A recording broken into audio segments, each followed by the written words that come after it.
Coffee Break French, Season 3, Lesson 8.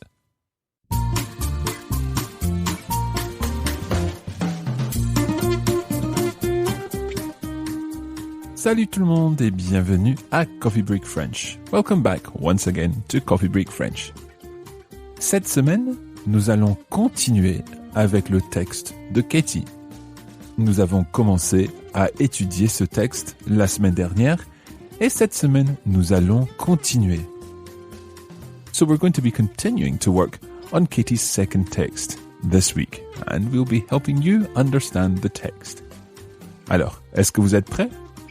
Allez, c'est parti.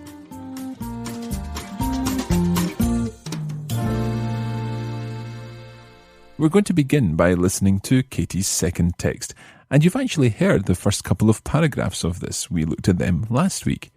You'll hear those first two paragraphs again, and then we'll continue on to the new material. After this, we'll pick up on one or two of the language points covered.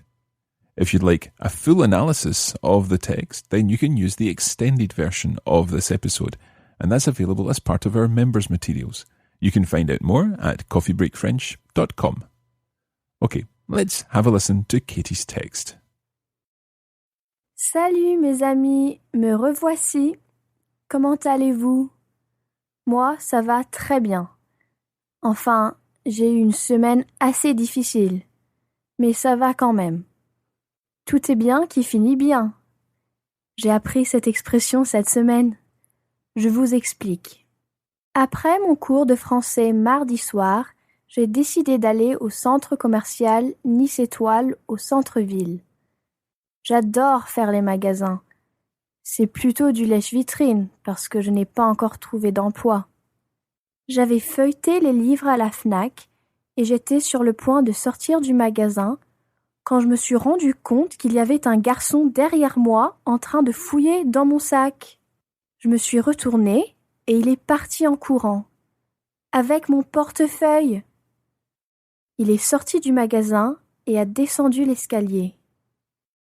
Le vigile posté à l'entrée du centre commercial a commencé à le courser et un jeune homme l'a aidé en lui faisant un croche-pied.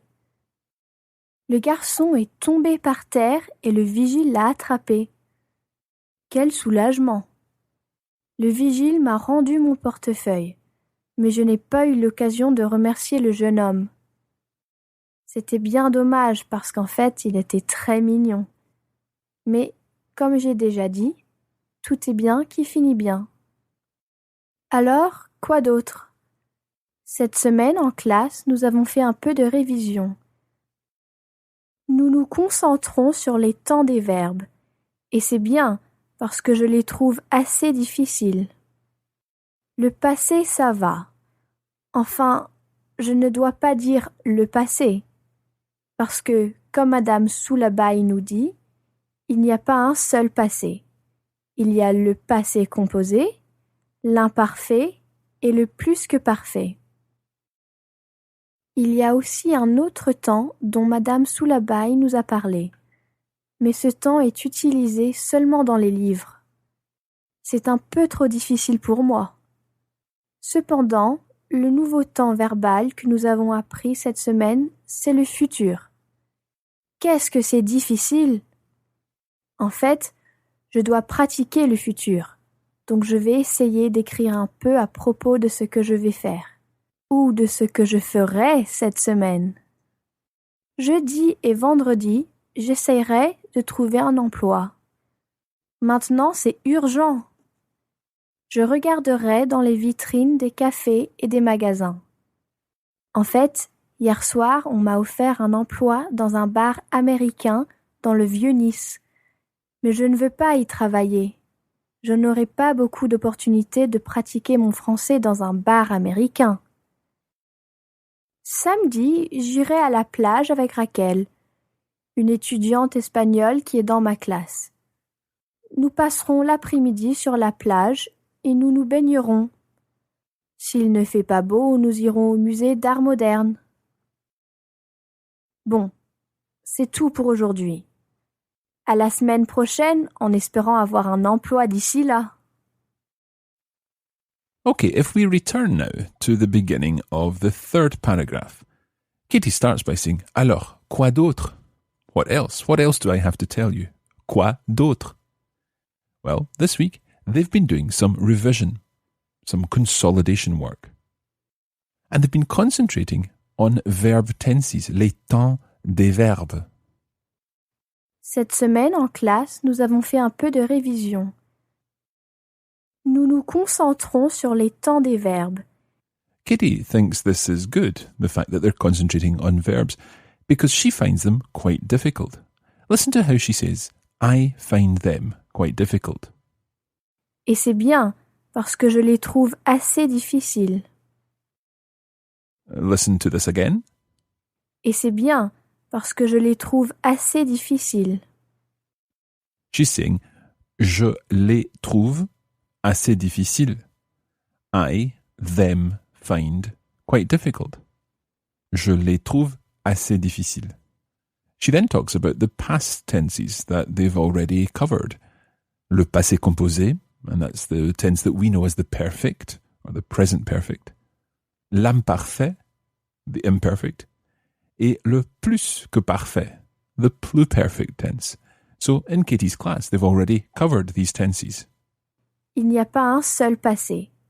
Il y a le passé composé, l'imparfait et le plus que parfait. And there's also another tense that Madame Soulabaï has spoken about. And nowadays, this tense is only used in books.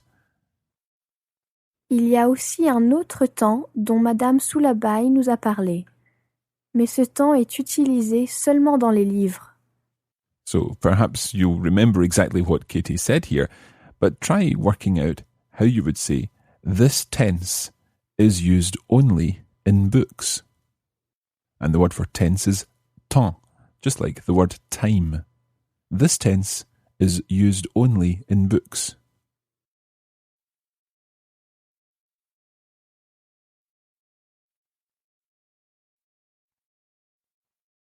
You would say, ce temps est utilisé seulement dans les livres. Did you remember to say dans les livres? In English, we would say in books, but in French, you have to be specific, in the books. There's actually a new tense that they've been looking at this week. Le nouveau temps verbal que nous avons appris cette semaine, c'est le futur. So the new tense that we have learned this week is the future. Cependant, le nouveau temps verbal que nous avons appris cette semaine, c'est le futur. And Katie finds this really difficult. She says, qu'est-ce que c'est difficile? And this is an example of using the expression qu'est-ce que plus a statement, and it reinforces the statement. Qu'est-ce que c'est difficile? How difficult it is, or it's so difficult. She says that she's got to practice the future. I must practice the future. Je dois pratiquer le futur. Je dois pratiquer le futur. So I am going to try to write a little about that which I am going to do. Donc je vais essayer d'écrire un peu à propos de ce que je vais faire. Let's take that again.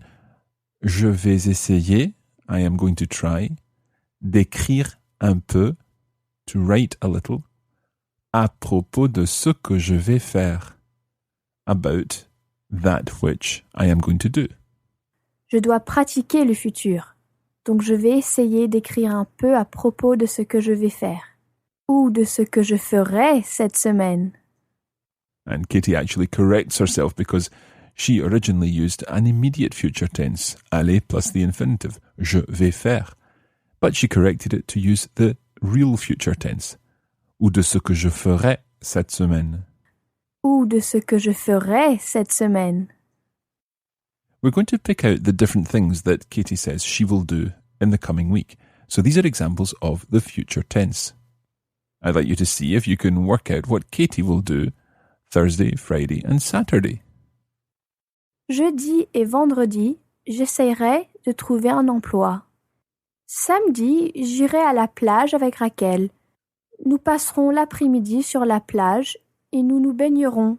S'il ne fait pas beau, nous irons au musée d'art moderne. There's quite a lot of information in there. Let's listen again, and this time I'll give you some time in between each statement to work out exactly what Katie means. Jeudi et vendredi, j'essayerai de trouver un emploi.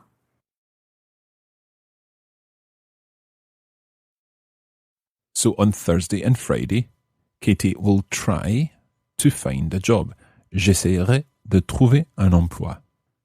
What about Saturday? Samedi, j'irai à la plage avec Raquel. So she said, j'irai à la plage avec Raquel. I will go to the beach with Raquel. Nous passerons l'après-midi sur la plage et nous nous baignerons. So together, Katie and Raquel will pass or will spend the afternoon on the beach. Nous passerons l'après-midi sur la plage et nous nous baignerons. Literally, and we will bathe ourselves. We'll go for a swim. And if the weather isn't so nice, what will they do? S'il ne fait pas beau, nous irons au musée d'art moderne. So if it's not nice, nous irons au musée d'art moderne. We will go to the Museum of Modern Art. Bon, c'est tout pour aujourd'hui. À la semaine prochaine, en espérant avoir un emploi d'ici là. So Katie finishes off by saying that she hopes she'll have found a job by the time she writes her next diary entry. Okay, let's listen again to the whole of the second part of Katie's text. And we'll just concentrate on the final two paragraphs. Alors, quoi d'autre? Cette semaine, en classe, nous avons fait un peu de révision. Nous nous concentrons sur les temps des verbes. Et c'est bien, parce que je les trouve assez difficiles. Le passé, ça va. Enfin, je ne dois pas dire le passé. Parce que, comme Madame Soulabaï nous dit, il n'y a pas un seul passé. Il y a le passé composé, l'imparfait et le plus que parfait. Il y a aussi un autre temps dont Madame Soulabaï nous a parlé. Mais ce temps est utilisé seulement dans les livres. C'est un peu trop difficile pour moi. Cependant, le nouveau temps verbal que nous avons appris cette semaine, c'est le futur. Qu'est-ce que c'est difficile? En fait, je dois pratiquer le futur, donc je vais essayer d'écrire un peu à propos de ce que je vais faire, ou de ce que je ferai cette semaine. Jeudi et vendredi, j'essayerai de trouver un emploi. Maintenant, c'est urgent.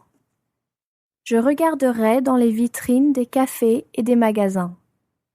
En fait, hier soir, on m'a offert un emploi dans un bar américain dans le Vieux-Nice. Mais je ne veux pas y travailler. Je n'aurai pas beaucoup d'opportunités de pratiquer mon français dans un bar américain. Samedi, j'irai à la plage avec Raquel, une étudiante espagnole qui est dans ma classe. Nous passerons l'après-midi sur la plage et nous nous baignerons. S'il ne fait pas beau, nous irons au musée d'art moderne. Bon, c'est tout pour aujourd'hui. À la semaine prochaine, en espérant avoir un emploi d'ici là.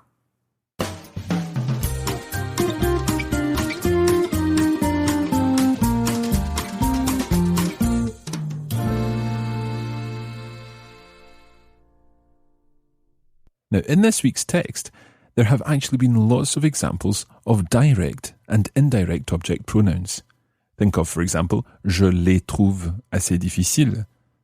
I find them quite difficult. For learners, direct object pronouns and indirect object pronouns can seem quite daunting. They're very similar to each other, sometimes they're even the same word, but they're used in different ways, and sometimes they cause other things to happen, like certain agreements and so on. The extended version of this lesson features a guide to using direct and indirect object pronouns. The lesson actually lasts 40 minutes, so we go through the whole text looking at examples of direct object pronouns and indirect object pronouns, and of course all the other grammar points and language points that come up. And then there's a guide to everything you need to know about direct and indirect object pronouns. Again, you can find out more at coffeebreakfrench.com. C'est tout pour aujourd'hui. Merci beaucoup et à la prochaine.